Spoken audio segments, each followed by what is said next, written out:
Olá pessoal, boa noite. Começaremos agora a nossa aula da Lockout sobre a Grande Comissão. Então vem comigo em Mateus capítulo 28, verso 16 ao 20. Vou ler na versão NA, diz o seguinte, Os 11 discípulos partiram para a Galiléia, para o monte que Jesus lhes havia designado. E quando viram Jesus, o adoraram. Mas alguns duvidaram. Jesus, aproximando-se, falou-lhes, dizendo: Toda autoridade me foi dada no céu e na terra. Portanto, vão e façam discípulos de todas as nações, batizando-os em nome do Pai, do Filho e do Espírito Santo, ensinando-os a guardar todas as coisas que tenho ordenado a vocês. E eis que estou com vocês todos os dias, até o fim dos tempos. E eu queria começar falando sobre toda a autoridade foi dada nos céus e na terra. Efésios capítulo 1, versículo 20 ao versículo 23 diz assim: Ele exerceu esse poder em Cristo, ressuscitando dentre os mortos e fazendo-o sentar à sua direita nas regiões celestiais.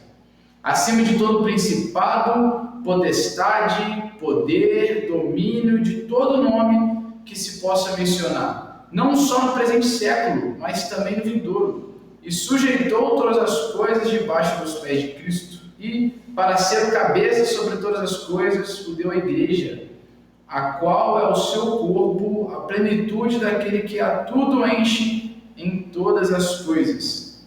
Jesus, ele tem toda a autoridade nos céus e na terra. Debaixo da terra, tem toda a autoridade sobre todo nome, todo principado, de todo governo. Jesus tem todo o poder e ele sujeitou tudo aos seus pés. Todas essas coisas, todo o domínio está sobre ele. E ele deu esse poder, ele como cabeça da igreja, deu também esse poder, essa autoridade à igreja. E a grande comissão vai falar muito a partir dessa autoridade. Então a gente pega a primeira parte aqui, toda a autoridade de Jesus, ele começa e não chega simplesmente, envio vocês, vão. Não, ele fala, eu tenho toda a autoridade, eu tenho todo o poder, todo o domínio, através da minha morte na cruz, através da minha ressurreição. Foi-me dado pelo Pai todo o poder, toda a autoridade me foi concedida. E eu dou a vocês, portanto vão, portanto ide. E o vão, esse ide é indo, é uma constante, nós estamos em constante movimento. Então, o envio de Deus é um envio constante, é um ide, por onde a gente for. Não é um envio estático, não é para que a gente fique paralisado, mas para que a gente possa permanecer, para que a gente possa dar continuidade. Então, a Jesus foi concedida toda a autoridade, ele é o cabeça da igreja. E a nós, a igreja, ele restaurou a autoridade. Por que eu falo restaurou a autoridade? Porque em Gênesis capítulo 1, versículo 26 ao versículo 30, diz assim: E Deus disse, façamos o ser humano a nossa imagem, conforme a nossa semelhança. Tenha ele domínio sobre os peixes do mar, sobre as aves dos céus, sobre os animais domésticos, sobre toda a terra, e sobre todos os animais que rastejam pela terra. Assim Deus criou o ser humano, a sua imagem, a imagem de Deus o criou. Homem e mulher os criou, e Deus os abençoou e lhes disse, sejam fecundos, multipliquem-se, encham a terra e sujeitem-na. Tenham domínio sobre os peixes do mar, sobre as aves do céu, sobre todo animal que rasteja pela terra. E Deus disse ainda, eis que lhes tenho dado todas as ervas que dão semente e se acham na superfície de toda a terra e todas as árvores em que há fruto que dê semente. Isso servirá de alimento para vocês e para todos os animais da terra. Todas as aves dos céus e todos os animais que rastejam sobre a terra em que há fôlego de vida, toda a erva verde lhes servirá de alimento. E assim aconteceu. Deus criou o ser humano para exercer influência, para exercer domínio, para que ele pudesse sujeitar todas as coisas. Deus, ele cria o homem, ele fala, façamos o homem a nossa imagem e nossa semelhança. E ele dá uma palavra de ordem, que você possa dominar, que você possa sujeitar, que você possa multiplicar. Muitos estudiosos, muitos teólogos vão chamar essa passagem, esses versos iniciais da criação do homem, de uma cultura, sobre uma cultura, qual é o nome? Agora, mandato cultural, essa palavra que eu estava tentando lembrar, sobre um mandato cultural. Por que o mandato cultural? Nancy Pearcey, em seu livro Verdade Absoluta, ela diz o seguinte: a primeira frase, frutificai e multiplicai-vos, significa desenvolver o mundo social, construir famílias, igrejas, escolas, cidades, governos e leis. A segunda frase, sujeitai a terra, significa arrear o mundo natural, plantar lavouras, construir pontes, desenhar computadores e compor músicas. Essa passagem é muitas vezes chamada de mandato cultural, porque nos mostra que nosso propósito original era de criar culturas, construir civilizações e nada menos do que isso. Então, desde o Éden, o homem tem isso intrínseco dentro de si. Tem essa necessidade, tem esse desejo de sujeitar, de dominar, de participar de algo maior do que ele, para que ele possa exercer influência. A gente tem isso dentro de nós, né? De realmente fazer parte. Eu lembro que na escola, quando eu era adolescente, não tem muito tempo isso, vocês olham para minha carinha aqui, mas eu sempre olhava a história. Eu não sou muito fã de história nem nada, mas algo que me chamava a atenção era que as pessoas... Poxa, tinha muita gente ali da década de 70, 80, antes disso, que, caramba, eu estou estudando essa pessoa. Eu estou, além de estar ouvindo falar sobre o estilo de vida dela, eu estou vendo o que ela fez na sociedade. O como, através dela, todo um povo foi modificado, toda uma cultura foi transformada. E eu falava, não, eu quero fazer parte disso aí. Eu quero que um dia, eu tinha até umas viagens, eu falei, não, eu quero que um dia as pessoas me leiam no livro e estudem minha vida. Como que eu vivi? Eu senti isso dentro de mim, não, eu preciso fazer algo que vai mudar a sociedade. Eu preciso fazer algo que vai de verdade ser maior do que eu. Porque isso é legado. Isso é realmente viver um propósito. Isso é viver um chamado, algo que é maior do que a gente, que vai perpetuar. A Bíblia fala em Hebreus que a vida daqueles, a fala daqueles, em Hebreus capítulo 11 vai falar sobre, mesmo mortos eles ainda falam. Uau, isso me choca muito. Não lembro qual versículo, se é o versículo 5, 6, por aí, mas Hebreus capítulo 11 vai falar sobre isso, mesmo mortos ainda falam, porque eles deixaram legado. Porque eles de fato tiveram um estilo de vida que era maior do que eles, o propósito era maior do que eles. E eles carregavam isso, eles entenderam isso, isso era um princípio, porque eles entenderam o valor de quem os chamou. Então, antes da minha conversão e depois que eu me converti, eu falei, cara, eu preciso fazer algo diferente. Eu preciso viver com base em algo que é maior do que eu. E isso foi perdido no Éden. A autoridade do homem foi perdida no pecado. Então Jesus ele veio para restaurar esse domínio, veio para restaurar e sujeitar todas as coisas novamente. Então o Éden, como diz, o ser humano ele foi criado para exercer influência, para exercer domínio. Tudo estava sujeito ao homem no jardim do Éden, todas as coisas existiam a seu favor e o seu trabalho era trabalhar na expansão do reino. A gente leu aqui, e Deus preparou o alimento, e Deus deu, a Bíblia fala que Deus deu o alimento para o homem. O alimento estava preparado, estava tudo pronto. A gente vai pegar lá o versículo 29, que começa falando sobre isso. Tudo estava pronto. Deixa eu achar o verso 29. Sejam fecundos, e Deus disse ainda, eis que lhes tenho dado todas as ervas que dão semente, e se acham na superfície de toda a terra, e todas as árvores que há fruto, que dê semente, isso servirá de alimento para vocês. Então, a missão do homem, a única preocupação do homem era dar continuidade ao Éden que Deus colocou ele. estabelecer esse domínio. Era o que Nancy Pearcey disse: frutificai, multiplicai, crie civilizações, crie família, gera uma cultura, estabeleça algo que é maior do que vocês, que vai perpetuar além de vocês. Dê continuidade naquilo que Deus gerou vocês. A gente vai ler mais adiante em Gênesis como que Deus ele cria essas coisas. No capítulo 2 a gente vai ver que Deus ele cria o jardim, coloca o homem, só que o jardim ainda não cultivava nada, porque Deus ainda não tinha dado chuva e nem tinha ninguém para regar, não tinha ninguém para cuidar do jardim, porque Deus ainda estava na formação do homem. E depois que ele cria de fato o homem, cria todas as coisas, ele coloca o homem no jardim, ele dá as palavras de ordem, ele estabelece o homem ali e fala: agora cultiva a terra, agora faz isso, agora vou botar diante de você todos os animais, agora você vai dar um nome, o nome que você der, não eu, mas você. Esse vai ser o nome dos animais. Olha como que Deus ele dá autoridade para o homem, ele compartilha, ele cria todas as coisas e compartilha com o homem. Vem cá, você faz parte da minha missão. O nome que você der para esses animais, esse aqui vai ser cavalo? Beleza, então vai ser cavalo para o resto da vida. Esse aqui vai ser um leão? Legal, que maneiro, que nome, cara, que legal. Esse vai ser o leão, então. Ah, esse vai ser a vaca. Poxa, que legal, maneiro. Vai ser isso daí, então. Deus ele deu autoridade.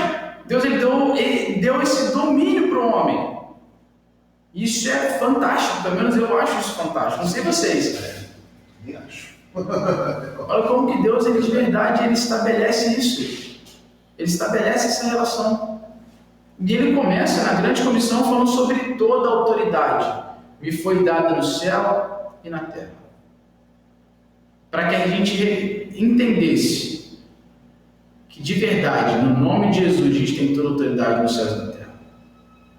Se a gente for pegar a passagem de Atos capítulo 4, e a gente vê ali é um diálogo das autoridades, né, que prendem Pedro e João depois da cura do coxo, no capítulo 3 de Atos. Um homem que era coxo de nascença e ele estava na Porta Formosa e Pedro estava passando, Pedro e João iam para o templo adorar como de costume, e todo dia aquele homem era colocado na Porta Formosa ali. E ele vai pedir esmola, vai pedir um trocadinho exatamente para Pedro e João.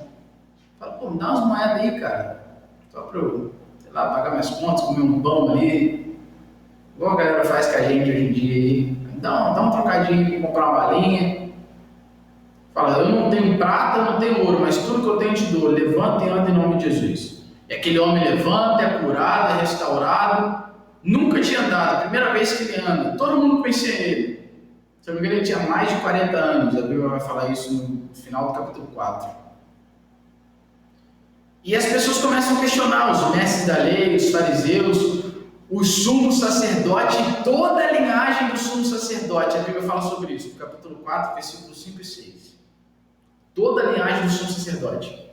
Então a galera de alto escalão, que talvez seriam os responsáveis por praticar atos tais, que deveriam ter toda a autoridade nessa ordem, fazem um questionamento que me chama muita atenção no versículo 7.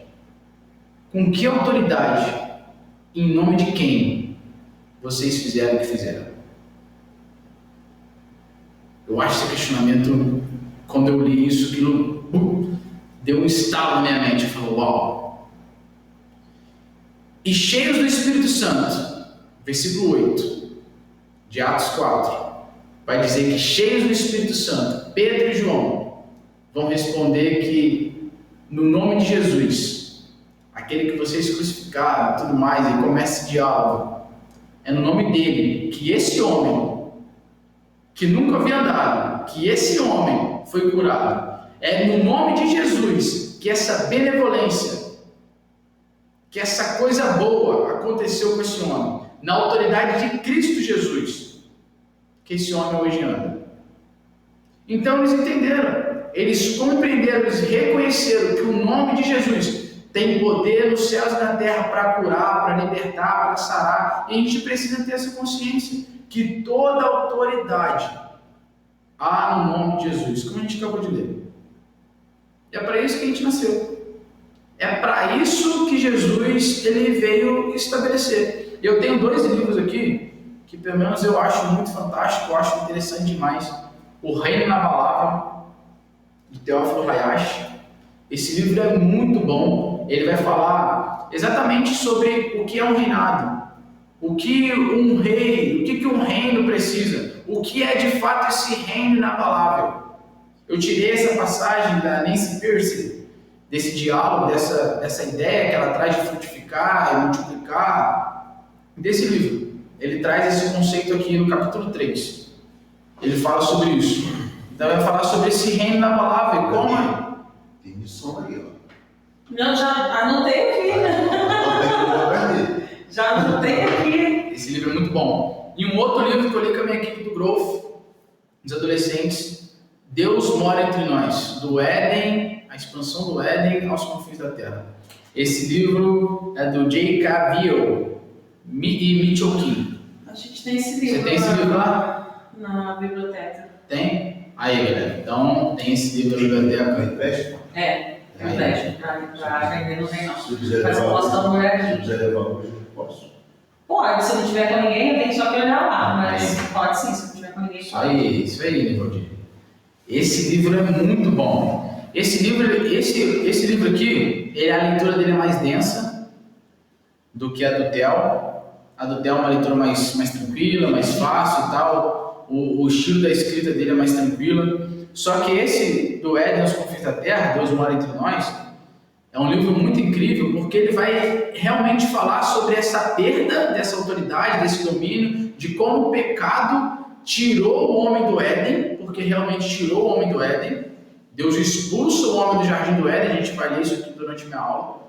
Deus ele tira o homem do jardim do Éden, ele vai falar sobre isso e como Deus ele começa a estabelecer aos poucos esse retorno do Éden para a Terra, até chegar a Jesus. Ele faz isso através do tabernáculo de Moisés, ele faz isso através da construção do templo de Davi com Salomão, até chegar em Cristo e o Éden ser de fato restaurado. Tem um outro livro muito bom que a gente leu na Ford, Gabi, que é o Evangelho do Reino. Sim. O autor. Ai, Jesus, o autor George. Acho que é George alguma coisa, agora não fugiu a memória. Mas o Evangelho do Reino, esse livro é sensacional também. Fala do reino hoje e do reino amanhã, desse conceito de como a gente consegue viver o reino da manhã, que é o reino restaurado, de quando Jesus vai vir e vai nos levar e tudo mais, vai estabelecer o seu reino inabalável de fato, mas como a gente consegue viver os céus na terra hoje, viver esse reino amanhã, dessa eternidade amanhã aqui na terra. Bonito? Não, água. Ah, tá. Mas de fato, eu trouxe 2, eu tenho esse outro também, Evangelho do Reino em casa, mas esses 2 é o que eu quis trazer e que chamam muita atenção. São livros muito bons, muito didáticos. Esse aqui, como eu falei, é a leitura um pouco mais densa, mas ele é muito didático. Muito didático. Ele é muito explicativo. Ele é meio que autoexplicativo. Você vai ver o autor falando, você vai ficando, uau, caramba, mas é assim, meu Deus, aquilo vai gerando uma chave dentro de você. É muito incrível esse livro. A leitura dele é muito boa, muito boa. E o reino na palavra do Theo, que eu acho muito interessante a gente entender esse conceito do que é um reino, porque a gente não tem isso dentro de nós. A gente não sabe o que é um reino, a gente vive na democracia. Nosso conceito de reino a gente vê na Inglaterra e tudo mais, como que é. E não é a mesma coisa. Ou a gente vê em livros, vê em filmes. Então, quando a gente tem de fato a noção do que é o reino de Deus, a gente entende que nós somos embaixadores. E nós precisamos viver nos conceitos de Cristo, nos conceitos da Bíblia, e estabelecer os céus na terra. Então, isso é algo possível. Então, a gente vai ver através dessa, a gente já está ainda no versículo 18, toda autoridade. Então, a gente vê como que Gênesis ele tem total ligação naquilo que o homem perdeu. naquilo que deveria ser a missão do homem. Essa era a missão do homem e da mulher, dar continuidade à criação de Deus. E J. Cabiel e Mitchell King vai tratar muito isso, nesse conceito, nessa ideia.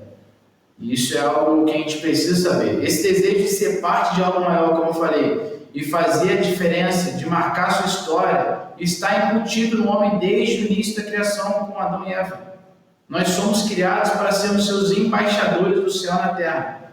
Um desejo por sujeitar e dominar a terra. É o que diz o versículo 28 do capítulo 1. É apresentado por muitos teólogos e estudiosos, como eu disse, é o mandato cultural. Adão e Eva receberam o mandato de, primeiramente, desenvolver um mundo social para depois subjugá-lo e, finalmente, continuar o desenvolvimento desse mundo que o Pai criou. Teófilo Hayashi, do Reino da Palavra, ele fala sobre isso. Então, Deus concedia, como eu falei, Deus ele concedia e alimenta o homem no início de todas as coisas. Eis que tenho dado todas as ervas, eu li isso no versículo 29, versículo 30. Então, é exatamente para que o homem exercesse o seu papel de dominar sobre todas as coisas e trabalhar na continuidade em conjunto com Deus na expansão do Éden, estabelecendo a cultura do reino. Lá em Gênesis, capítulo 2, versículo 4, Gênesis 2, do 4 ao 9, diz assim, ó. Esta é a gênese dos céus e da terra quando foram criados. Quando o Senhor Deus os criou, não havia ainda nenhuma planta do campo na terra, pois ainda nenhuma erva do campo havia brotado, porque o Senhor Deus não tinha feito chover sobre a terra, e também não havia ninguém para cultivar o solo. Mas uma neblina subia da terra e regava toda a superfície do solo. Então o Senhor Deus formou o homem do pó da terra e lhe soprou nas narinas o fôlego de vida, e o homem se tornou um ser vivente. E o Senhor Deus plantou um jardim no Éden, na direção do Oriente, e pôs nele o homem que havia formado. Do solo o Senhor Deus fez brotar todo tipo de árvores agradáveis à vista e boas para alimento, e também a árvore da vida no meio do jardim e a árvore do conhecimento do bem e do mal. Agora, versículo 15. O Senhor Deus tomou o homem e o colocou no jardim do Éden para cultivar e o guardar. E o Senhor Deus ordenou ao homem: de toda a árvore do jardim você pode comer livremente, mas da árvore do conhecimento do bem e do mal você não deve comer, porque no dia em que dela comer você certamente morrerá. O Senhor Deus disse ainda: não é bom que o homem esteja só, farei para ele uma auxiliadora que seja semelhante a ele. Havendo, pois, o Senhor Deus formado da terra todos os animais do campo e todas as aves dos céus, trouxe-os a Adão para ver que nome lhes daria, e o nome que ele desse a todos os seres vivos, esse seria o nome deles. O homem deu nome a todos os animais domésticos, às aves dos céus e a todos os animais selvagens, mas para o homem não se achava uma auxiliadora que fosse semelhante a ele. Então, como eu disse, o homem foi criado para ser o cooperador na missão de Deus. Isso é muito incrível. Isso é muito incrível. Tem algumas versões que falam, e a minha no caso, né? Mas para o homem não se achava a disjuntora que estivesse como diante dele. Uau.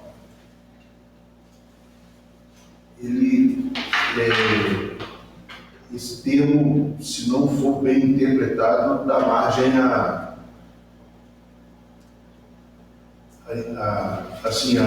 ideia de a mulher vai adiante do homem. E a ideia não era essa, né? É uma questão da palavra que tem em algumas traduções, né? Que acaba dando margem. Realmente ser essa auxiliadora, né? Na missão do homem e na missão de Deus. Exatamente. Isso, sempre que eu leio esse conceito, sempre que eu leio a formação do homem ali, isso me choca. Eu estava estudando isso hoje e eu falei, caramba, olha como que Deus é perfeito. Como que Deus, até mesmo na criação do homem, E o único momento que Deus faz na criação de todas as coisas, que Ele estabelece esse ser tricotômico, a tricotomia de Deus, Deus Pai, Deus Filho e Deus Espírito Santo, porque antes Ele dava uma palavra de ordem. Haja luz, haja divisão entre céus e terra, haja aves, haja dos animais, haja isso, haja aquilo. Mas na criação do homem Ele fala, façamos. Ele faz em conjunto. Ele faz que o homem seja um ser relacional. E a partir desse relacionamento de Deus Pai, Deus Filho e Deus Espírito Santo, na relação nós e Deus, Deus e nós, Ele fala, sujeitai, frutificai, dominai, exerça domínio. Deus, vamos lá. Então, e aí a gente vê que a responsabilidade é toda do homem, né? Deus deu a ele a responsabilidade. Né? Igual quando Eva entra lá na ideia da serpente, houve as devidas punições para todo mundo, mas a responsabilidade é do homem. Isso é uma coisa que eu converso muito com meus filhos. Né? Quando eu tenho a oportunidade de conversar com eles, eu falo, a tua esposa, ela está aí para te dar suporte. Sim. Mas a responsabilidade é tua. É você que tem que assumir a responsabilidade de conduzir sua casa, conduzir sua família, conduzir seus filhos, orientar, proteger. A responsabilidade é tua, ela está aí para te ajudar. Então, eles são casados, já têm suas famílias, mas até hoje, quando eu converso com eles, essa é a orientação. Porque é nossa responsabilidade, Deus deu ela para a gente. Deus, Ele compartilha disso, né? Isso. E eu acho isso muito, muito fantástico, poder fazer parte na missão de Deus. A missão não é nossa. Eu ia falar isso, porque assim, a gente vê como que nós somos privilegiados, né? Porque Deus, Ele não precisaria da gente, Ele não precisa, Sim, na verdade, da gente, né? Ele pode fazer tudo sozinho, mas justamente por Ele ser um Deus relacional, Ele nos dá esse privilégio de sermos ferramentas nas mãos dele, usarmos os nossos dons para cumprir a grande comissão. Sim. E algo que muitas vezes a gente negligencia, a gente não faz aquilo que deve ser feito, né? A gente não fala. Eu lembro uma vez que aconteceu uma situação comigo, eu estava lá na vila, na lojas americanas. E aí uma moça saiu de dentro da loja e me pediu dinheiro, falou que ela estava à procura de emprego e tal. E eu não sou de dar dinheiro para ninguém. Eu dei um dinheiro para ela e ela foi embora. Mas quando ela saiu dali, gente, eu fui até atrás dela, mas eu não consegui alcançar. E na hora que ela saiu, que eu virei as costas, eu comecei a andar lá atravessando a rua. Eu já tinha ido para a praça, estava na praça, o Espírito Santo falou comigo. Eu não falei para você dar o dinheiro para ela. Era para eu falar de Jesus para ela, eu orar por ela, eu não fiz isso. Eu voltei, a Raíssa estava até comigo no dia, a gente foi andando a 33 todinha para ver se eu alcançava ela, eu não alcancei. E aquilo foi me consumindo, gente, mas aquilo me consumiu tanto que eu fiquei pensando naquilo para mais de mês. E aí um dia eu estava saindo do mercado ali na Guma, como é que chama? Acho que agora é na Guma mesmo. Na Terrada? Acho que agora chama na Guma ali, não é? Aquele onde que é a feira? Isso. Na Guma. Antes era um outro mercado que eu esqueci até o nome. E aí eu saindo dali, um rapaz veio até mim também me pedindo dinheiro, que ele estava fazendo um tratamento, que ele é soro positivo.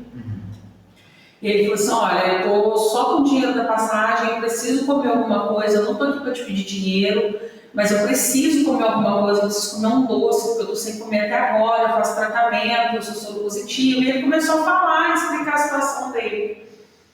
E aí eu falei assim, olha, eu não tenho dinheiro aqui, mas eu tenho cartão. Se você quiser, eu entro com você, compro as coisas para você. Ele não pode ser. Eu entrei no mercado, comprei o que ele precisava, porque ele falou que estava com fome, comprei um salgado, um sanduíche para ele, comprei o chocolate que ele precisava, o refrigerante e tal. E aí a gente foi saindo. Quando a gente foi saindo, o Espírito Santo falou comigo, não perca outra chance. Uau.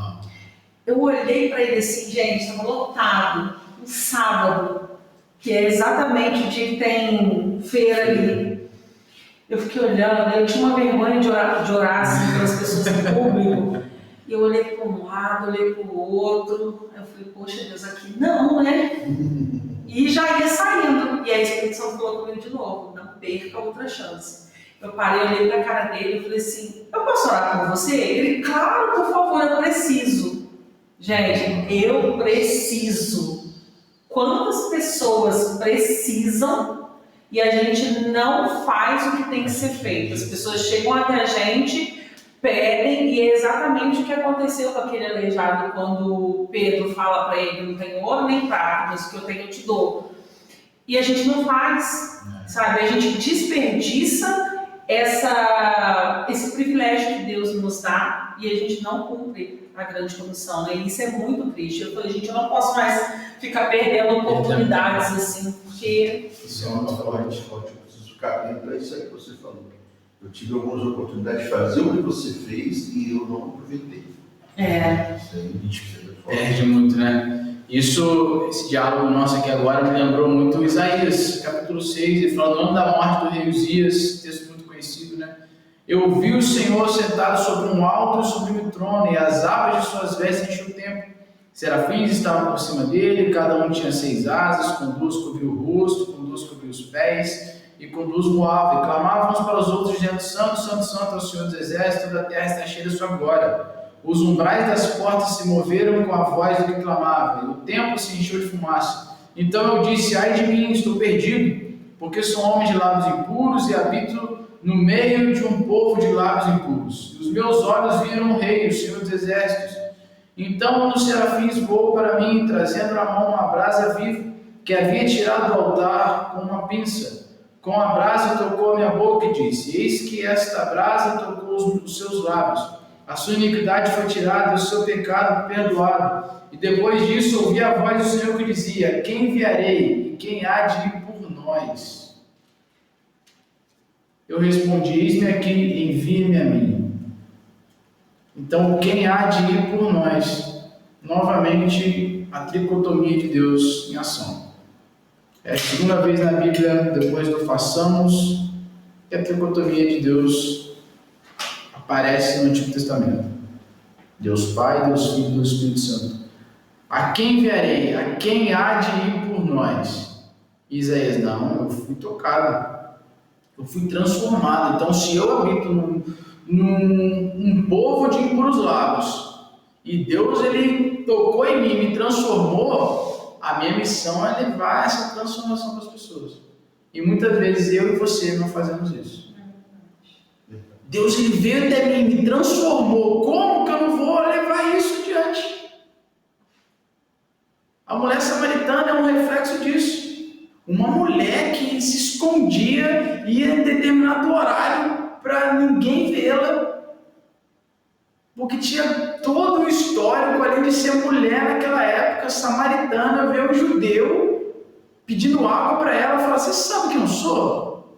Você é maior que Jacó? Começa aquele diálogo. Se você soubesse quem te pedia água, quem está te pedindo água, você me pediria água e te daria água da vida.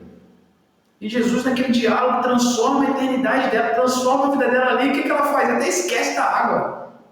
Ela falou, eu preciso contar isso para todo mundo. E sai contando para a cidade. E a cidade vem, ouve Jesus e fala, muito obrigado pelo seu testemunho. Muito obrigado porque você falou para a gente de Jesus. Mas agora a gente não precisa mais ouvir Jesus através de você. A gente já está vendo Jesus aqui. Nós fomos transformados.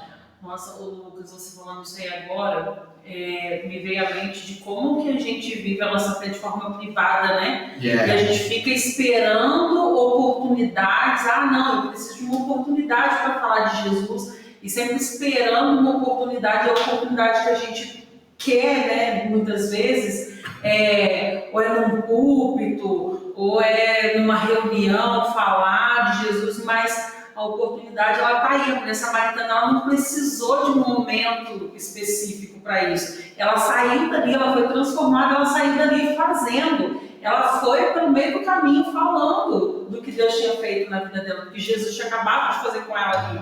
E a gente fica esperando o momento, né? Propício para isso, né? Isso tem me confrontado muito.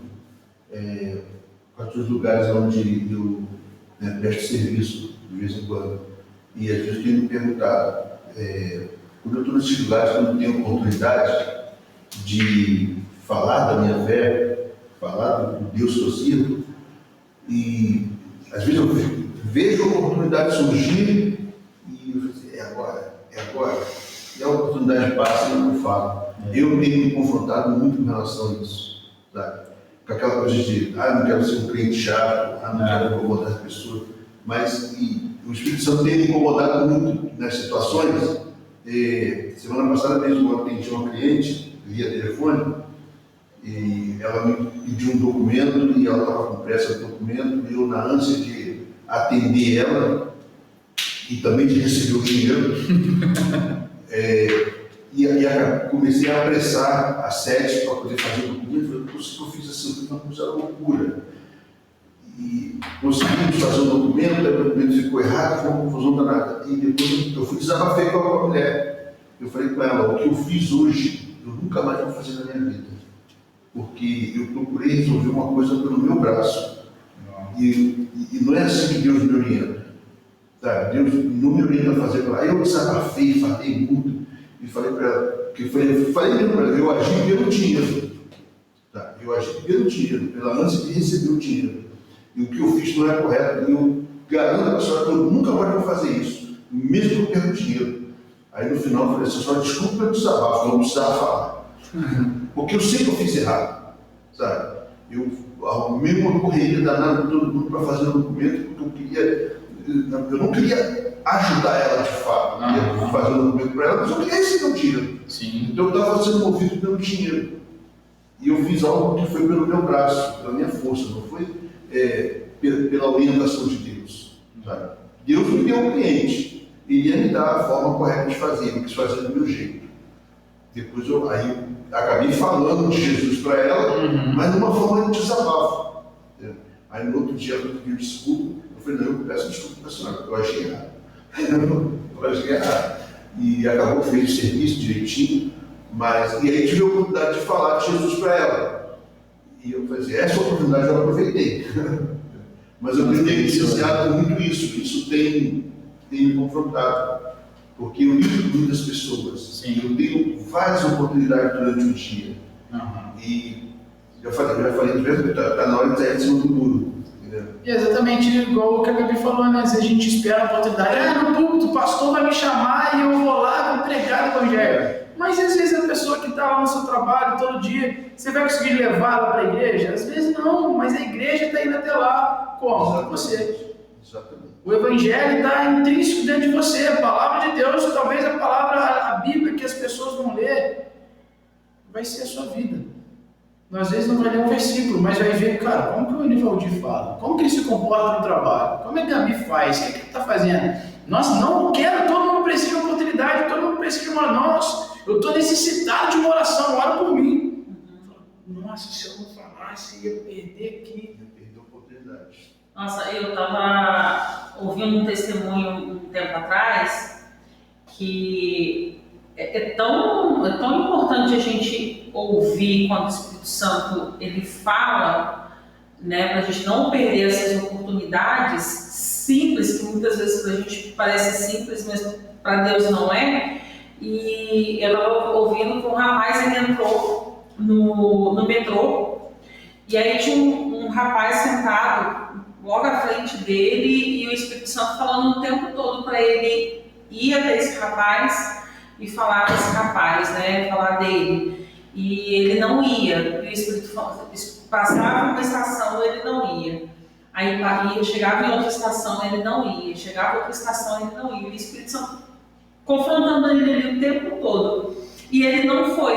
Quando chegou numa das últimas estações, antes dele descer, o tal rapaz que ele precisava ir falar de Jesus, cometeu suicídio na frente dele. E aí ele perdeu a chance de talvez levar a salvação para aquele rapaz.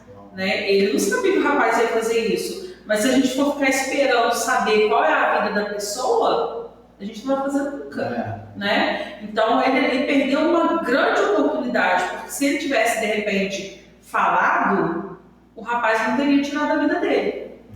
Né? Então, assim, a gente precisa, e não somente esperar o Espírito Santo falar com a gente, mas se a gente está vendo, a gente está ali, viu alguém, a gente tem a oportunidade de estar sentado no ônibus, a pessoa do lado, cara, quem fazia muito isso era a Josefine, cara, eu ficava assim, constrangida, mas constrangida no bom sentido, de ver como que ela tinha essa ousadia. Né? Chegava em festa de aniversário, o garçom ia servir, ela perguntava: você conhece Jesus? Cara, isso era tão incrível nela que eu falo, gente, eu acho que se eu fosse metade do que a Josefine eu acho que muita gente já teria entregado sua vida para Jesus. Tá, mas por que eu não sou? Isso daí me lembra, a nossa voz não sai bem no áudio não, tá? As pessoas que estão... Não consegue ouvir direito? Isso que é bom a gente não falar muito. Aproveitar mais aí. Quem não escuta bem o que a gente está porque geralmente eles estão com o microfone, a gente não tá não. Hoje a gente está sem microfone. Então, galera, nesses intervalinhos aí que vocês não estão ouvindo minha voz, tá ouvindo meio no fundo, que a galera tá comentando aqui, tá? Vem na aula a próxima vez. Eu vi um filme, eu não lembro se foi um filme que eu vi, ou alguém com pessoas comigo, mas foi uma coisa que me marcou, que um empresário, ele nunca perdeu uma oportunidade de falar de Jesus para alguém, mesmo que fosse através do cartão dele. Ele, atrás do cartão dele tinha uma frase de evangelização. Então ele entregava para o garçom, ele sempre fazia isso. Eu vi isso aí, achei muito interessante. Paulo ele vai falar para a gente pregar em tempo e fora de tempo. Às vezes, igual a gente estava falando, nossa oportunidade vai ser no culto. O pastor vai falar para dar uma oferta, vai falar para fazer uma pregação. Às vezes nunca vai. E aí, você nunca vai falar do Evangelho? Nunca vai falar de Jesus? E aí? E às vezes a oportunidade é numa fila de padaria. É isso aí. E às vezes a oportunidade é uma estação antes de alguém fazer uma besteira. Exato. E é exatamente o id. O id é indo. Não é estático, é indo. Vão por todo mundo. Então o homem ele perde essa cooperação com Deus, na missão de Deus no Éden, a partir do pecado. Gênesis capítulo 3 vai trazer essa ideia de que a terra se tornou maldita e o homem precisa agora trabalhar para o seu sustento, trabalhar para cultivar a terra, trabalhar para as coisas, enquanto o alimento vinha até ele, estava pronto, Deus entregou, e eu dei, e disse, Deus deu o alimento para o homem, agora o homem precisa cultivar a terra, fazer as coisas, não só mais trabalhar na missão de expandir o Éden, não mais sujeitar a terra e essas coisas. Em Gênesis capítulo 3, versículo 17 e 19 vai falar sobre isso. O 17 fala: e Adão disse, por ter dado ouvidos à voz de sua mulher e comido da árvore que eu havia ordenado que não comesse, maldita é a terra por sua causa. Em fadigas você obterá dela sustento durante os dias de sua vida. Ela produzirá também espinhos e ervas daninhas, e você comerá a erva do campo. No suor do seu rosto você comerá o seu pão, até que volte à terra, pois dela você foi formado, porque você é pó e ao pó voltará. Versículo 22. Então o Senhor Deus disse: eis que o homem se tornou como um de nós, conhecedor do bem e do mal. É preciso impedir que se estenda a mão, tome também da árvore da vida, coma e viva eternamente. Por isso o Senhor Deus o lançou fora do jardim do Éden, para cultivar a terra da qual havia sido tomado. E depois de lançar fora o homem, Deus colocou querubins a leste do jardim do Éden, uma espada flamejante que se movia em todas as direções, para guardar o caminho da árvore da vida. Então o homem foi expulso do jardim do Éden. E agora ele precisaria trabalhar para o cultivo da terra. Tem uma palavra aqui que Deus pegou, deu uma dura mesmo, né? Em fadiga. Você vai trabalhar até ficar cansado. Suor no seu rosto. Até ficar cansado. Então, como eu falei, nesse livro, Deus mora entre nós, ele vai mostrando, né? Através do tabernáculo, através do templo de Salomão, até chegar a Jesus nessa restauração de todas as coisas, a restauração do descanso, do sétimo dia, da restauração do Éden na terra. Então, Deus ele envia Jesus para restaurar o Éden, como eu falei, dar de volta a missão de expandir o reino dos céus e sua cultura, onde seu único e exclusivo objetivo é trabalhar para que a terra seja um reflexo dos céus. Mateus capítulo 6, versículo 25 ao 33, vai falar sobre isso. Vai falar sobre observem as árvores dos céus, observem os lírios do campo, que eles não plantam, nem fazem isso. Os lírios do campo, eles não preparam roupas para si, nem nada, e eles se vestem mais belos do que Salomão. Então, como que ele estabelece ali um tempo de observar, de contemplar, mas para que realmente ele preste atenção na missão de Deus. Ele vai falar mais adiante, no versículo 33, se eu me lembro bem, 32 ou 33, vai falar que busque primeiro o reino dos céus e a sua justiça. Não se preocupe com as outras coisas, porque eu te dou, assim como foi no Éden. Eu dou o alimento para o homem, eu sustento o homem. Então se preocupe com cultivar a terra, sujeitar a terra, dominar a terra. Então Jesus estabelece de volta. Não se preocupe com o alimento, não se preocupe com a roupa. Não é o homem maior do que a roupa, não é o homem maior do que o alimento. Então não se preocupe com isso. Se preocupe em estabelecer o céu na terra. Se preocupe em buscar o reino dos céus e a sua justiça. E as demais coisas serão acrescentadas. Então essa é a nossa preocupação hoje. É realmente estabelecer os céus na terra. Através de Jesus Cristo, Deus restaura a autoridade que o pecado tinha retirado de nós. Então, portanto, vão, indo mais adiante, versículo 19, portanto, vão e façam discípulos, Mateus 28, 19, portanto, vão e façam discípulos, indo por todo mundo. Portanto, vão e façam discípulos de todas as nações, batizando-os em nome do Pai, do Filho e do Espírito Santo, ensinando-os a guardar todas as coisas que tenho ordenado a vocês, e eis que estou com vocês todos os dias até o fim dos tempos. Então, façam discípulos de todas as nações, batizem, realmente inculquem na mente a cultura do reino.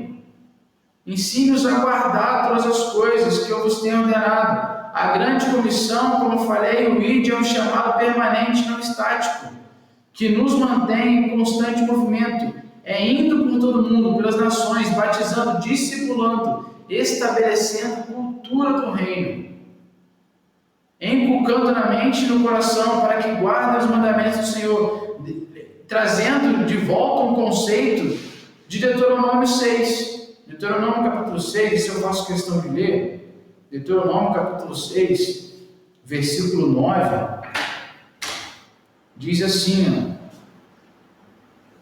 Deuteronômio capítulo 6, versículo 4 ao 9. Obrigado, irmão. Diz assim: escute, Israel, o Senhor nosso Deus é o único Senhor.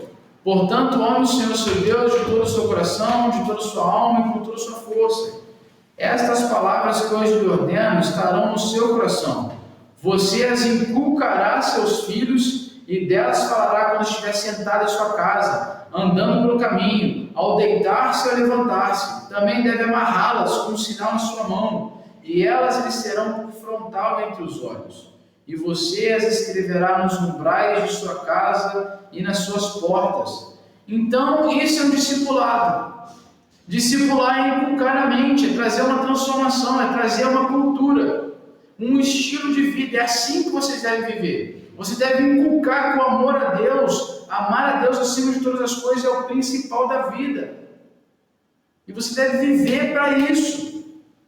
Deuteronômio capítulo 6, as pessoas perguntam para Jesus, questionam Jesus, qual que é o maior dos mandamentos? Amarás o Senhor teu Deus de toda a sua força, de todo o seu entendimento, com toda a sua alma, com todo o seu vigor, com tudo que você tem. Você deve amar a Deus acima de todas as coisas. Esse é o primeiro grande mandamento. O segundo, amarás o seu próximo como a ti mesmo. Então Jesus, ele traz ali os conceitos de todos os mandamentos, ele resume em dois.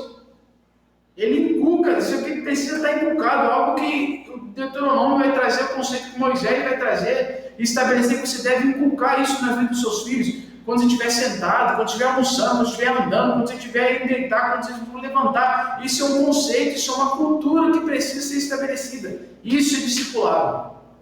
E é isso que Jesus está trazendo de volta. É isso que na missão da grande comissão de Mateus, capítulo 28, Jesus vai estabelecer: toda autoridade foi me dada nos céus e na terra. Portanto, vão, portanto, ide, portanto, permaneçam constantemente discipulando, batizando, ensinando-os a guardar todas as coisas que eu tenho ordenado a vocês, e eu estarei com vocês até o fim dos tempos. Então a gente precisa pregar o Evangelho, continuar, dar continuidade e trazer a certeza de que Ele estará com a gente até os fins dos tempos. É um conceito de que a gente vai estar, Jesus vai estar com a gente vai estabelecer a cultura que Ele nos ensinou. E existe uma diferença entre o chamado ali de a grande comissão de Mateus e de Marcos. E a gente vai falar um pouco sobre isso. Marcos, capítulo 16, vamos para Marcos agora. A grande comissão de Marcos, capítulo 16, versículo 15.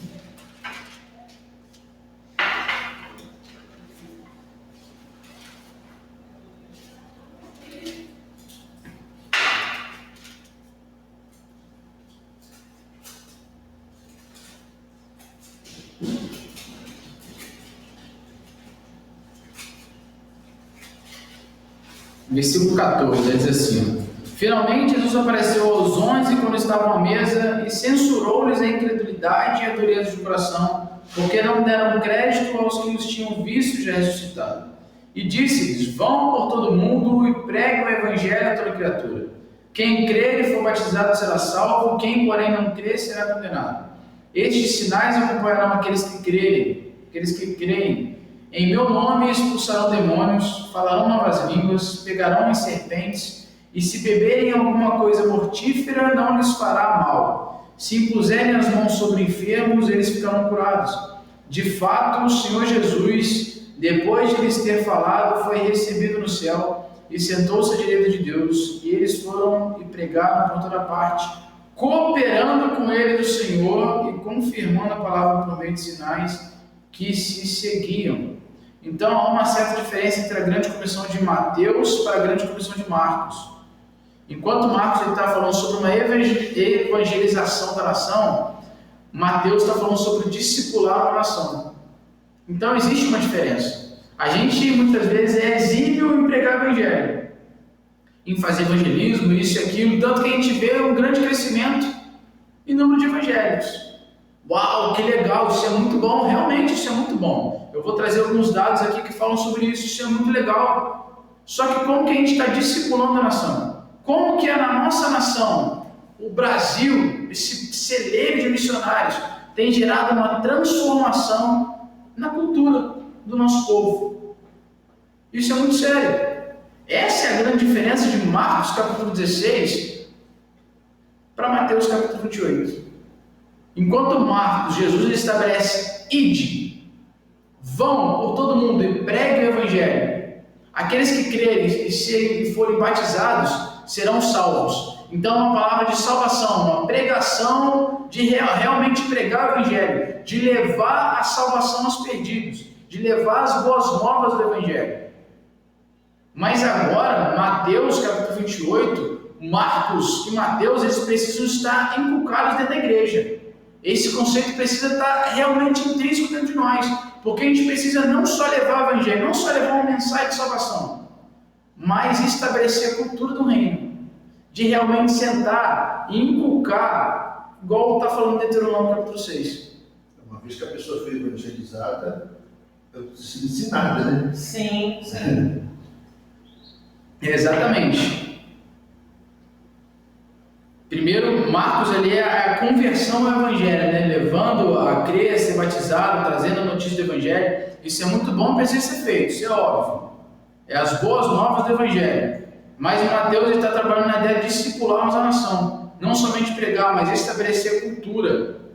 Enquanto um trabalha para a conversão, o outro trabalha para a transformação. Uma mudança de comportamento. Isso é discipulado. Isso é discipulado. Um apresenta o Evangelho. Esse é Cristo. Arrependei-vos, sejam transformados, sejam convertidos. Mas agora vem cá, vamos se sentar à mesa. Porque é na mesa que a gente é transformado. É no discipulado que o Evangelho é inculcado, é trazido à mente, é colocado no leve, que é coração, no nosso coração, no âmago do nosso ser. Isso vai mudando o nosso comportamento, vai gerando transformação de mente. A metanoia que Paulo fala em Romanos 12:2. Então, vivemos em um tempo onde a massa evangélica só cresce. O número de evangélicos no Brasil aumentou 61,5% em uma década. Segundo o IBGE, entre 2000 e 2010, esse grupo cresceu de 26,2 milhões para 42,3 milhões de pessoas. De 2000 a 2010. Em 2010, os evangélicos representavam 22,2% da população, enquanto que em 2022, estudos indicam que esse número pode ter subido para cerca de 31%, indicando que somos equivalentes a 65,4 milhões de evangélicos. 65,4 milhões de evangélicos. Uma pergunta que não quer calar. O crescimento ele é notório, mas e o conhecimento que está se adquirindo nesse processo, né, a questão do discipulado? Exatamente. A gente prega muito bem o Evangelho. A gente leva muito bem o Evangelho das pessoas, né? A boa nova do Evangelho. Mas como que a gente está discipulando a nossa nação? Isso a gente vê através da transformação da nação. A transformação da nossa cidade. Como que está a nossa cidade hoje? Como que a nossa igreja, ela modifica o ambiente onde a gente está? Não só o ambiente das quatro paredes da igreja, mas fora dela. Como que estão as escolas na sociedade? Como que estão as famílias da igreja? Como que isso tem gerado uma transformação? Como que o comércio, a economia está girando? Então, um país onde está caminhando para os evangélicos serem a maioria no conceito aí de religião, como que a nossa nação está? Estamos crescendo na massa evangélica. Uau, que legal! Então mostra que a grande comissão de Marcos está sendo colocada em prática com êxito. E o conceito de comportamento do Evangelho? Como que o discipulado tem sido? Até 2032, estima-se que o Brasil seja um país predominantemente evangélico.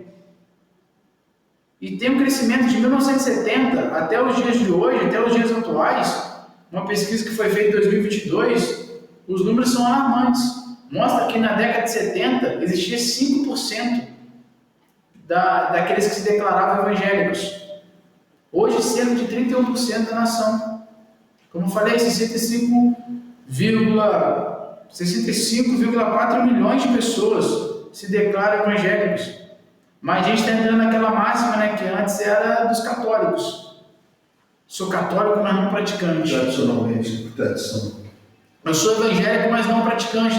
Se não falam isso ainda, daqui a pouco estão falando.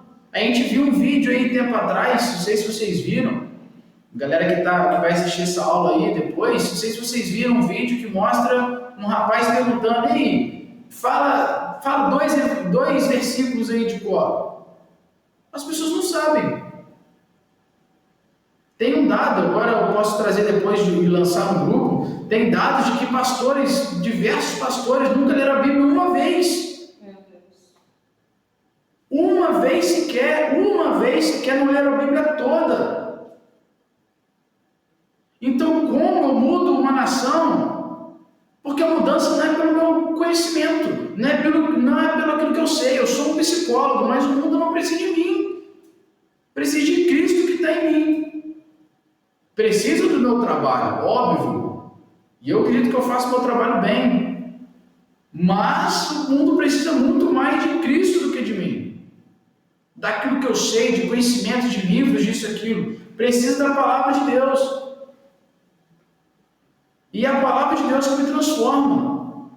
E se eu não leio a palavra de Deus, e se a Bíblia não me lê, não tem transformação. É o que eu costumo sempre falar. Quando eu leio a Bíblia, ele é um livro apenas. Mas quando a Bíblia me lê, ele é poder de Deus, porque ela transforma a eternidade. Ela muda quem eu sou. E como eu falei, isso é muito legal, isso deve ser comemorado. Como que a massa evangélica está crescendo. Uau, que legal. Mas não é só sobre ser evangélico. Por que não vemos uma mudança em nossa nação? Por que vocês acham que a gente não vê uma transformação na nossa nação? Na minha opinião sincera, é porque a gente até falou sobre isso agora há pouco, a gente acaba se omitindo muitas vezes. E às vezes não é nem por falta de conhecimento, nós temos o conhecimento. Estudamos, participamos de escolas e tal, mas nos omitimos na hora de colocar para fora esse conhecimento. Então, assim, tem aqueles lógicos que não se preocupam nem em buscar o conhecimento, e tem aqueles que, e eu me incluo entre esses, que têm o conhecimento, mas muitas das vezes não expressam esse conhecimento da palavra de Deus seguindo a orientação, né, da evolução. A gente pega muitas das vezes por isso, por não aproveitar as oportunidades para falar. Acho que a gente não discipula, né, dentro da sociedade. Não discipula. Dentro da esfera, vou falar um pouco sobre isso, dentro da esfera que a gente está. Eu tenho outros dados que precisam ser... Você ia falar alguma coisa? Não. Outros dados que precisam ser levados em consideração, que é no Brasil, o número de divórcio. Dados do registro civil mostram que o Brasil teve 970 mil casamentos e 420 mil divórcios em 2022. Ou seja, cerca de um divórcio a cada 2 casamentos. Isso é muito sério. Porque Deus ama a família. Você sabe que o Valperdona bate recorde disso daí. Eu ouvi falar isso aí uma vez, não procurei associar. E o índice de traições muito alto, e sem discriminação nenhuma, tá? Perdoa, mas principalmente entre as mulheres. Tá? Isso é um dado que acabou chegando ao meu conhecimento em 2010, na época que aconteceu o meu divórcio. Tá? A gente estuda quando cala a pedra, né? E quando eu soube desses dados, isso estava acontecendo comigo, eu busquei informações e eu fiquei alarmado na época. Isso em 2010. Nós já estamos em 2025, 15 anos depois. Imagina, 970 mil registro civil em 2022, dado em 2022, 970 mil casamentos, 420 mil divórcios. Nossa. Um divórcio a cada 2 casamentos. Meu Deus! O registro exato foi de 420.039 divórcios, um aumento de 8,6 em relação a 2021. Esse foi o maior número de divórcios desde o início da série histórica em 2007, representando cerca de um divórcio para cada 2,3 casamentos, com exatidão, né? Em 2021, o número de divórcios foi de 386.813. Então, cresceu bastante. A República da Irlanda e a Itália são países com forte influência do catolicismo. E lá, eles têm taxas baixíssimas de divórcio. E o Brasil, se tornando predominantemente evangélico, tem taxas altíssimas de divórcio. Então, o que a gente está fazendo na nossa sociedade? Infelizmente, a própria mídia, né, a cultura, se você assiste aí as novelas, você passeia por essas novelas, você vê que eles pregam isso, né? Se não deu certo, você para. Se prega isso o tempo todo. E as pessoas assimilam de uma forma muito natural essa cultura. Torna normal. Torna normal. Ah, casou, você as pessoas já entram no relacionamento dessa forma. Se pensando. Separa. E aí não faz, né? Tipo, não faz nenhum esforço para. Até o conceito do contrato, né? Como que eu vou fazer o contrato? É de tal jeito ou é de outro jeito? Não, aquilo que eu construí antes de você. Não, como é que é? Vai ser meu, vai ser seu, vai dividir, vai isso, aquilo. Já entra no contrato sabendo. Não, se acontecer, se der ruim, não, aquilo que é meu, não, vamos fazer separação aqui, isso, aquilo. Mas eu e a Josi, quando a gente resolveu casar, houve essa orientação para que a gente tivesse esse cuidado de separar o que era meu antes e depois, né? Antes do casamento, cara, nenhum de nós dois nunca tocou nesse assunto. Nenhum de nós dois se preocupou com isso, tá? De assinar esse tal papel. Até porque, assim, eu não sou apegado a essa coisa de... Não é que os bens materiais eu não preciso ter. Cara, eles não fazem minha cabeça. Então, sim. Teve um jogador de futebol, um conhecido aí, ele é, agora me fugiu a memória de qual país que ele é, né, da Arábia, não lembro qual país que ele é, ele joga no Paris Saint-Germain, lateral direito lá e tal. Ele era casado com uma mulher, só que tudo que ele tinha estava no nome da mãe dele, ela não sabia. E ele foi ganhando fama, foi ganhando dinheiro, isso e aquilo, ficou rico, milionário. A mulher quis dar um pé na bunda dele e falou: opa, agora eu vou pegar o trocado desse rapaz aí. Quando foi ver, estava tudo no nome da mãe dele. Então, ai meu Deus do céu, dei um bote errado, hein? Perdeu. Então, às vezes as pessoas casam pensando nisso. E um outro dado muito sério, que eu estava pesquisando, trouxe alguns dados aqui: homicídio no Brasil. Em 2023, o Brasil registrou 46.328 homicídios, o que corresponde a uma taxa de 22,8 mortes por 100 mil habitantes.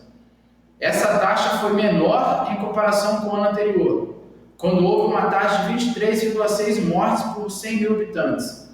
Em 2024, ano passado, a taxa de homicídio no Brasil caiu para 17,9 mortes por 100 mil habitantes. A menor em 10 anos. Isso é bom, está diminuindo. Muito legal.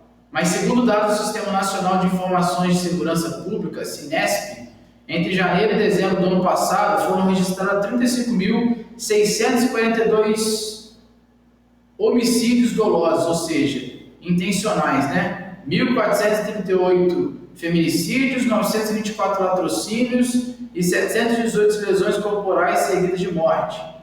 Apesar desse dado ele estar em queda, ele é considerado, o Brasil é considerado, ele é altamente alto, comparado ao cenário mundial, ele é muito alto. E dizem, os dados informam que em números absolutos o Brasil é o país com mais homicídio do planeta, por mais que esteja em declínio. O Brasil é conhecido como o país que mais mata, que mais comete homicídio. O que a gente está fazendo na nossa ação? O número de evangélicos crescendo, mas como que a gente tem inculcado isso, transformado no nosso ambiente? Abuso sexual infantil. De 2015 a 2021 foram registrados cerca de 202.900 casos de abuso sexual contra crianças e adolescentes no Brasil. Cerca de 80 casos por dia. Isso de 2015 a 2021. Desses casos de violência, 41%, cerca de 83 mil casos, foram contra crianças de 0 a 9 anos. E 59%, cerca de 119 mil, foram praticados contra adolescentes de 10 a 19 anos. A cada hora, 5 crianças ou adolescentes são vítimas de violência sexual no Brasil. Segundo o levantamento realizado pela Unicef. Por ano, 7.100 crianças e adolescentes morrem devido a esses abusos sexuais.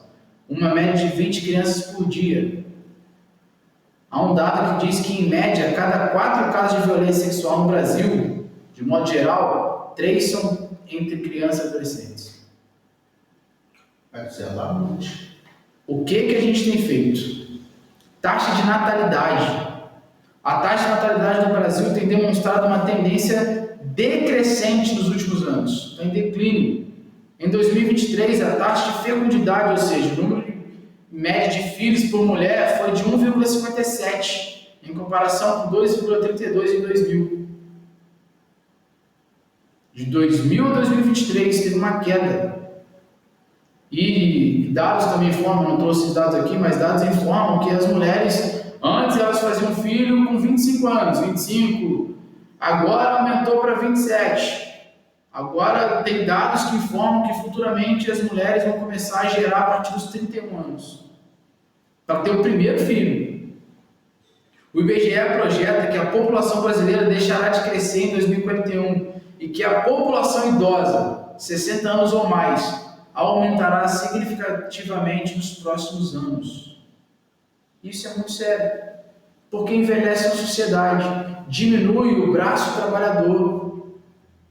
Isso gera uma queda em diversos fatores. Já tem dados que informam que várias pessoas que já se aposentaram tiveram que retornar, retornar ao mercado de trabalho porque não tem força de trabalho entre os jovens. Volta Redonda mesmo tem muitos jovens ficando em casa, na casa dos pais, tem 20, 25, 30 anos e, cara, meu filho mesmo, hoje, graças a Deus, tomou jeito, já desde 2017 tomou tendência na vida, mas ele uma vez ele falou para mim, olhando para mim, pai, não é porque você passou o sufoco do colégio interno, não sei o quê, que a gente tem que passar esse aperto também, não. Você é nosso pai, você tem que sustentar a gente. Aí. Quando ele falou isso para mim, tinha 23 anos. Aí. Quase que eu botei para fora de casa. Eu fiquei revoltado com essa frase dele. Porque a sociedade estabelece isso, né? Isso é muito sério, cara. Ele sustentar, o seu filho estava com 23 anos, não queria caçar emprego, não. E também não quis estudar. A gente vê um monte de jovem de 40, 50 anos morando com pais, de jovens que moram aí sustentados pelos pais. E, não, mas ter filho, pra que ter filho? A gente ouve isso muito. Não, ter filho, é algo de Deus, cara. Meu filho mais velho tem esse pensamento. Meu filho mais velho está com 16 anos e fala para ele, dá uma moneda pro seu pai quando? Ele parece que não é mais filho. E olha como que isso afeta a nossa sociedade. Emprego, a economia da sociedade não gira, porque vai ficando velho, vai perdendo a força, você vai parando de trabalhar, obviamente, vai diminuindo, então você precisa ter a reposição. A reposição vem como? Através de filhos, só que as pessoas não querem gerar. Então eu trouxe alguns dados que, ao meu ver, trouxe poucos dados, mas alguns dados muito sérios. Abuso sexual, homicídio, baixa taxa de natalidade. Isso é muito grave. Isso é muito grave. O primeiro que eu tinha trazido também de divórcio. Olha como que o número de divórcios só cresce no Brasil. Então, cumprir com isso é exercer influência na sociedade. Gerar um impacto de aumento de conversão e discipular a sociedade com transformação social. E como que a gente faz isso? Através das 7 esferas da sociedade. A gente acredita nisso. A Local 7 é uma igreja que acredita nisso, que prega sobre isso. A gente teve uma conferência falando sobre isso, sobre as 7 esferas, as 7 montanhas: família, igreja, economia e negócios, artes e entretenimento, comunicação e mídia, política e governo, educação, ciência e saúde. A gente precisa entrar na sociedade e discipular. E a gente não vai discipular isso somente no culto. É com família, é na economia, é a gente realmente entrando dentro dessa esfera e trazendo o reino dos céus na terra. Pregando, trazendo conversão, mas também trazendo transformação na sociedade.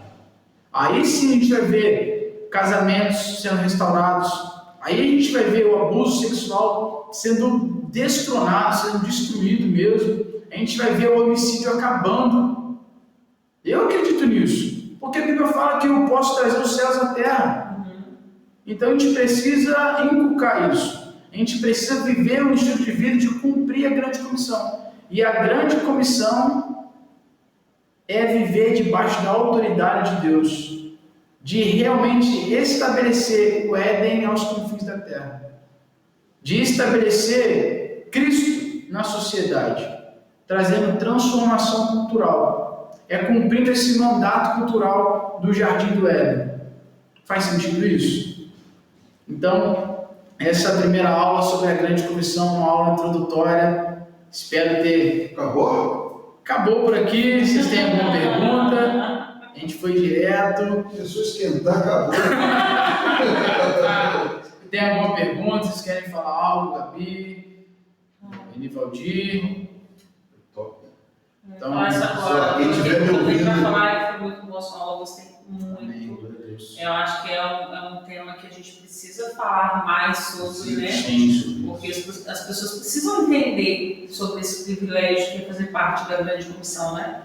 Então, parabéns. Amém. Que sua aula alcance outras pessoas, que sejam tão edificantes para elas quanto foi para mim. E eu acredito que o Valdir também. Com certeza. Amém. A gente precisa, e é um privilégio, igual o Gabi falou, é um privilégio fazer parte da missão de Deus. É o Missio Dei, né? A missão de Deus. E a gente precisa entender que a grande comissão é ser um cooperador, ser um embaixador do reino dos céus. É estabelecer a cultura do reino.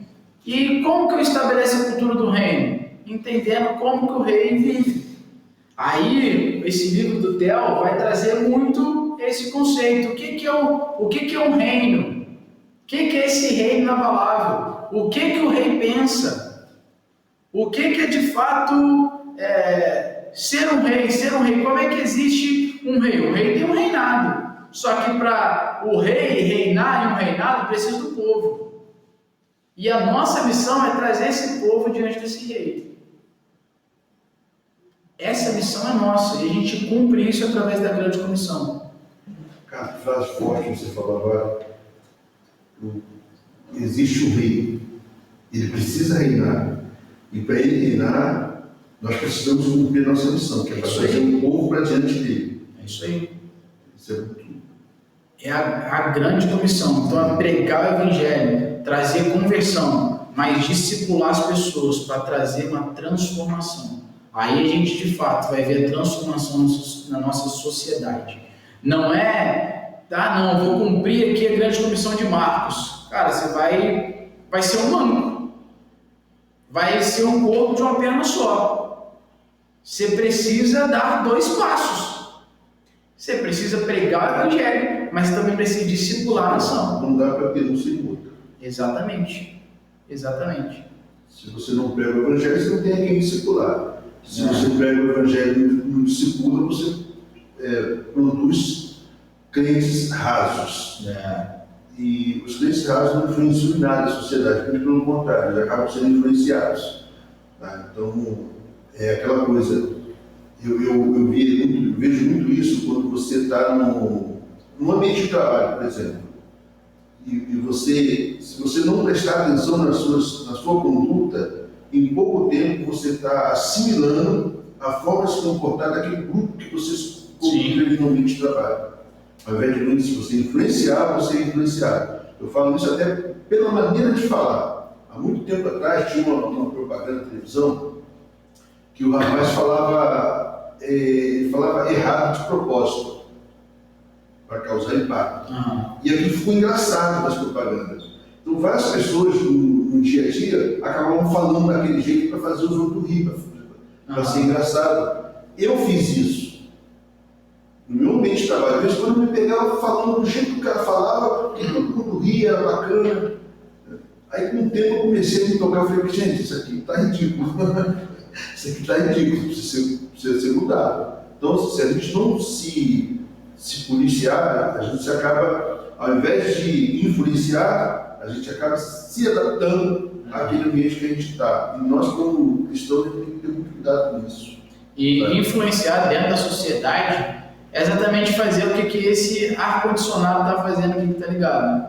Existe o conceito de termômetro e termostato. Termômetro é aquele que a gente coloca aqui debaixo do braço, afere a nossa temperatura e vê, opa, não estou com febre, ou então estou com febre. Você está medindo a temperatura do ambiente, a temperatura do seu corpo. Mas o termômetro pode estar um calor de 40 graus lá fora. Se eu entro aqui e coloco 17 no ar-condicionado, ele tem um termostato. Ele muda a temperatura do ambiente. Isso é influenciar. A gente precisa exercer influência, pregando o evangelho e discipulando a nação para gerar transformação. Tem uma coisa que eu sempre falei com meus filhos, desde que eles eram pequenos, sobre a forma como tratar a mulher, como tratar a esposa. E eles não viram eu ter a oportunidade de fazer isso com a mãe deles, porque era uma relação muito difícil. Mas eles veem eu fazendo isso com relação a Josi. E um dia o meu filho, a minha nora virou para mim e falou assim, professor, o Bruno está falando aqui que vocês ensinaram para ele, o senhor ensinou para ele como que tem que tratar a mulher. E como foi mesmo que o senhor ensinou para ele? Ele tem que tratar como princesa, porque somos que vocês são. Vocês são, tem que tratar como princesa. Perguntei ele como foi ensinado isso para ele. Aí ela falou assim, Bruno, como o seu pai falou que tem que tratar a gente? Ele falou que é para tratar como princesa. E eles fazem isso. Legal. Todos os três fazem isso. Todos eles tratam as esposas assim, com o maior carinho, com o maior cuidado, e eles executam isso bem. Em contrapartida, eles têm todo o respeito delas. Legal. Entendeu? E eles veem eu lidando dessa forma com a Josi, a forma como a gente lida no nosso dia a dia. E eu acho isso bacana. O mesmo não aconteceu com a minha filha. Porque a minha filha tem as características da mãe, infelizmente, é grossa igual uma porteira. Mas isso vai mudar. Amém. Em nome de Jesus. Amém. Vamos orar sobre isso? Não, Jesus, Espírito Santo, nosso amigo, eu oro, Deus, para que a gente possa de verdade cumprir a grande comissão do Senhor. Que a gente possa realmente compreender a grande comissão de Marcos e a grande comissão de Mateus e colocar em prática as duas, porque elas estão vinculadas uma na outra. Não é uma comissão de um e a comissão de outro, não, é uma comissão só. É a comissão do Senhor de estabelecer o reino do céu na terra. Nós somos seus embaixadores, Jesus.